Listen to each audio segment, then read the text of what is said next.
Pessoal, no vídeo de hoje a gente vai falar sobre o ciclo de replicação viral. Como é que o vírus, ele depois que entra na célula, faz para se replicar e produzir várias novas cópias de vírus. A gente vai ver alguns diferentes tipos de vírus, né? Esquemas de como é o ciclo de replicação deles dentro da célula hospedeira. A gente vai ver 4 tipos diferentes de vírus, como é que eles funcionam, como é que eles agem dentro da célula hospedeira, tá certo?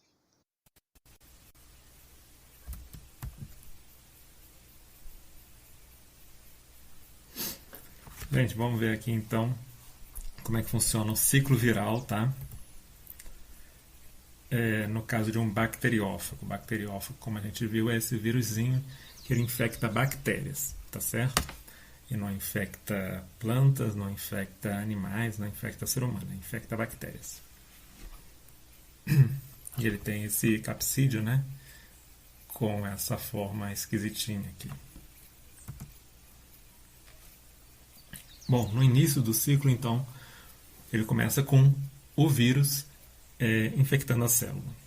Ele se liga à membrana celular da bactéria, tem aquele reconhecimento entre proteínas do vírus com as proteínas da membrana bacteriana, da parede da membrana bacteriana, como a gente já viu em outro vídeo.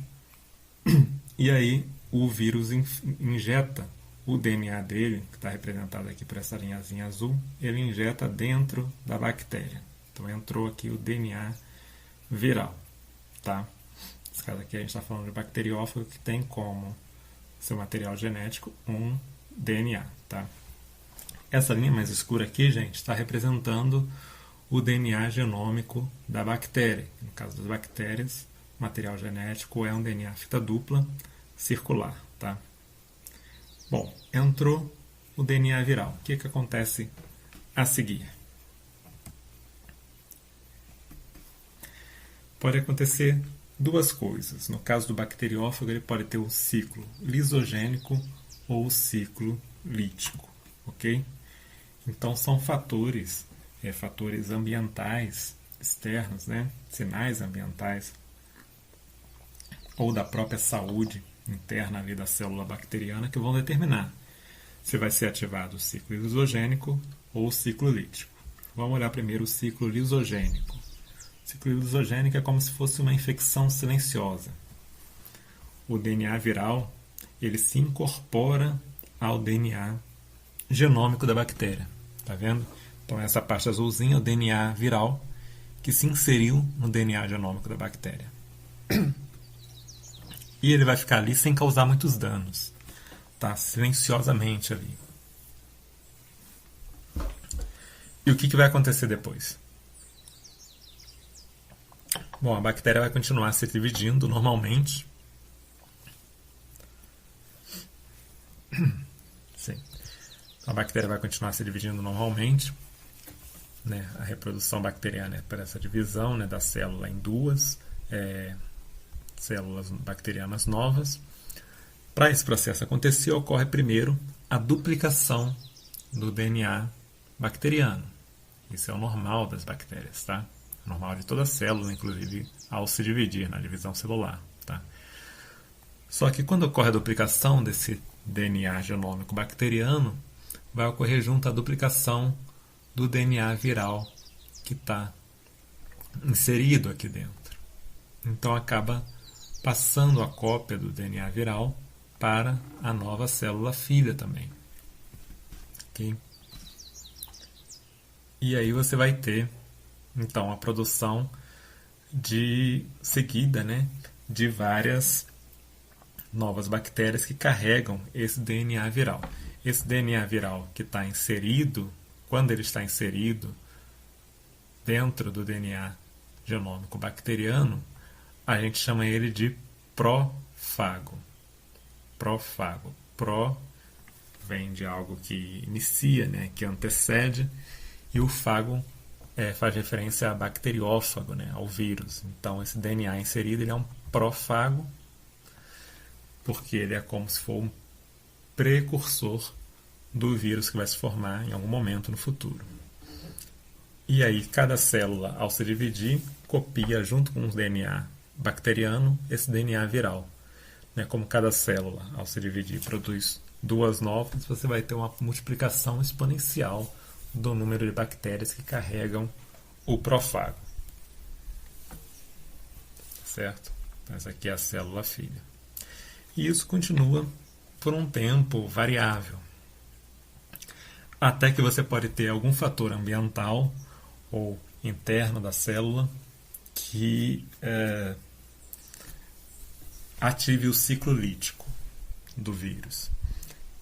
O vírus ele é um parasito, ele está lá, então, o profago inserido no DNA bacteriano, silenciosamente, se aproveitando da célula para sobreviver. Quando algum sinal ambiental ou interno da saúde da célula avisa que aquela célula está correndo um risco de vida, um risco de morte, e não vai ser mais um hospedeiro útil, o DNA, o profago, responde ativando o ciclo lítico. Então ele vai se separar, novamente o DNA viral se separa do DNA bacteriano, começa a transcrever RNA, que vai ser usado para a síntese de proteínas virais, que vão formar novas cópias do capsídeo viral, tá certo? E ao mesmo tempo, aquele DNA viral agora livre vai se multiplicar em várias cópias dentro da célula. Cada uma dessas cópias, está aqui a linhazinha azul, é colocada dentro de um novo capsídeo, tá vendo? E depois que a célula tem muitas cópias do vírus dentro dela, ocorre a lise da célula. A lise significa o rompimento, a quebra, Por isso tem o nome de ciclo lítico, esse ciclo aqui. Então ocorre o rompimento da membrana plasmática da parede celular da bactéria com a liberação de várias cópias virais que vão buscar um novo hospedeiro, uma nova bactéria ainda não infectada, onde eles vão poder reiniciar o ciclo, que pode ser um ciclo lítico ou lisogênico, desse que a gente já viu, tá certo? Isso para o bacteriófago, esse vírus aqui que infecta bactérias, como eu já falei no início. Ele não infecta plantas, não infecta animais, não infecta seres humanos, infectam bactérias. Os vírus que infectam seres humanos têm um ciclo um pouco diferente, que a gente vai ver a seguir. Gente, vamos ver agora esse vírus aqui, que já é um tipo de vírus que infecta animais, infecta seres humanos, É uma representação esquemática, claro, Bom, que vírus é esse aqui? Esse é um vírus não envelopado, então ele não tem aquela membrana de lipídios por fora. Ele tem o capsídeo viral de proteínas e dentro o material genético, que no caso aqui é um DNA fita dupla, aqui em azul. Então o que vai acontecer? O vírus ele vai entrar na célula, tem o reconhecimento da membrana, e ele entra na célula, o vírus inteiro, liberando dentro da célula o DNA viral e as proteínas do capsídeo aqui. Esse DNA viral vão acontecer duas coisas com ele. Uma coisa é a duplicação desse DNA viral. Várias cópias idênticas, ou quase idênticas, vão ser feitas do DNA do vírus, desse material genético, que é um DNA fita dupla. Tá certo? Quase idênticas, eu digo, porque nesse processo de cópia pode acontecer algum erro que cause uma mutação em alguma dessas cópias, tá certo? Além disso, esse mesmo DNA que entrou,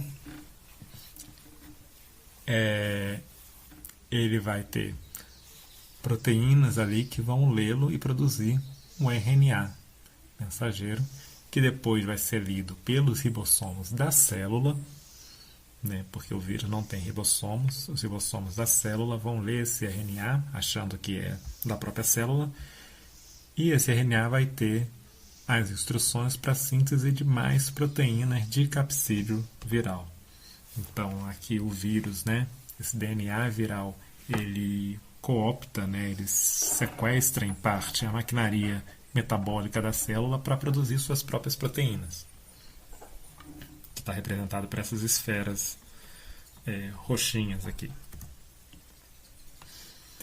Bom, juntando essas proteínas com as novas copas de DNA viral, a gente tem a montagem de novas partículas virais que vão então sair da célula várias novas cópias do vírus. Tá? Os genomas virais copiados e as proteínas de capsídeo que foram sintetizadas, elas se juntam em novas partículas virais que então deixam as células e vão, evidentemente, seguir para infectar novas células hospedeiras. Isso é um ciclo bem simples de um vírus não envelopado, com material genético de DNA fita dupla, e que toda a ação dele dentro da célula hospedeira ocorre aqui no citoplasma. Tá?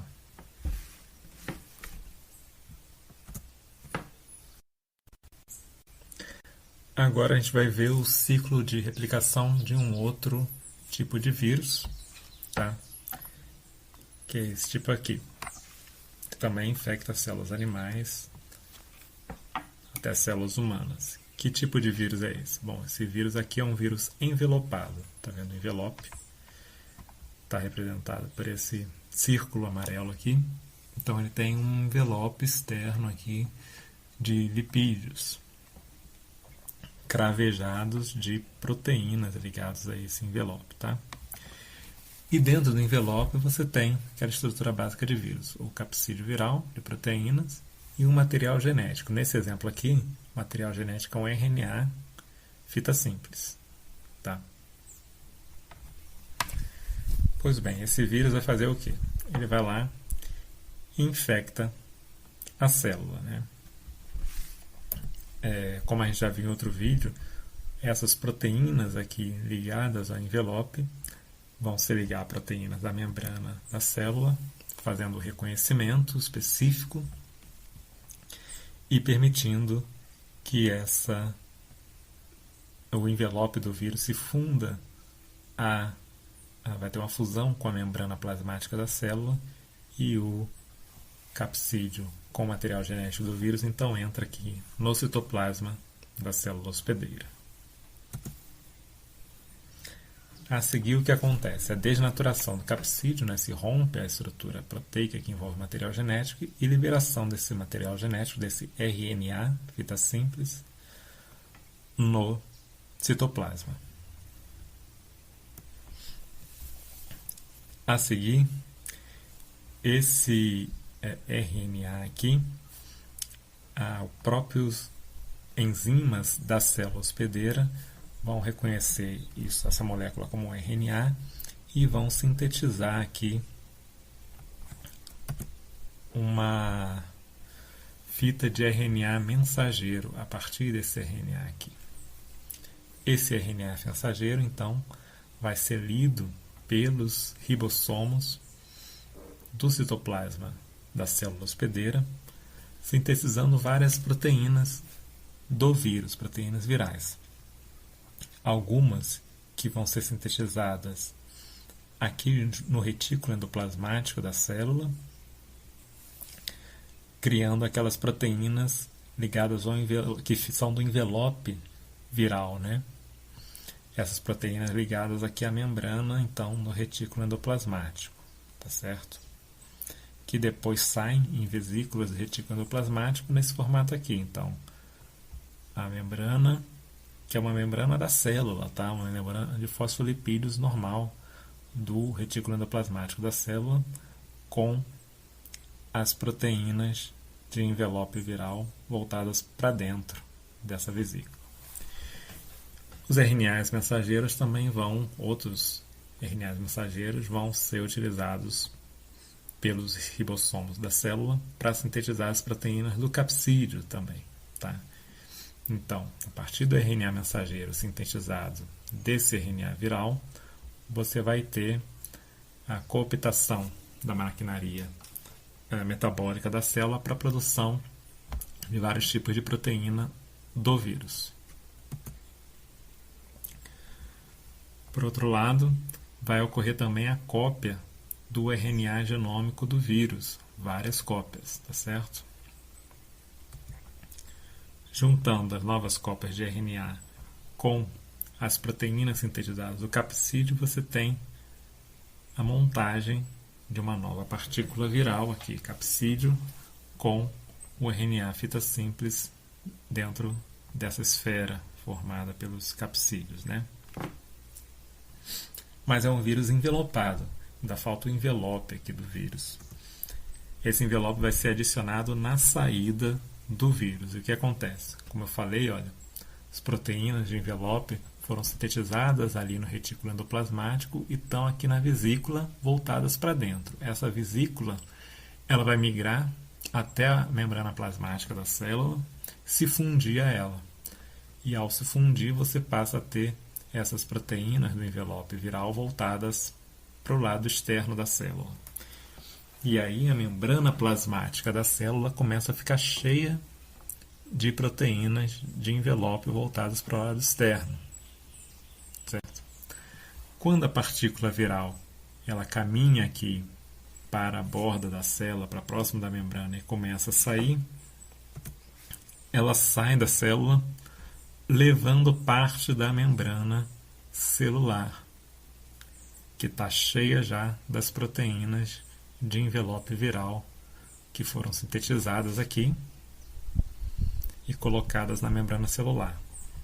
Então, a gente tem sempre que ter em mente que a membrana celular é algo relativamente fluido, né? Então, você imagina essa partícula viral pressionando aqui por dentro para sair, causando então esse esticamento da membrana celular, que vai envolvendo aos poucos essa partícula viral.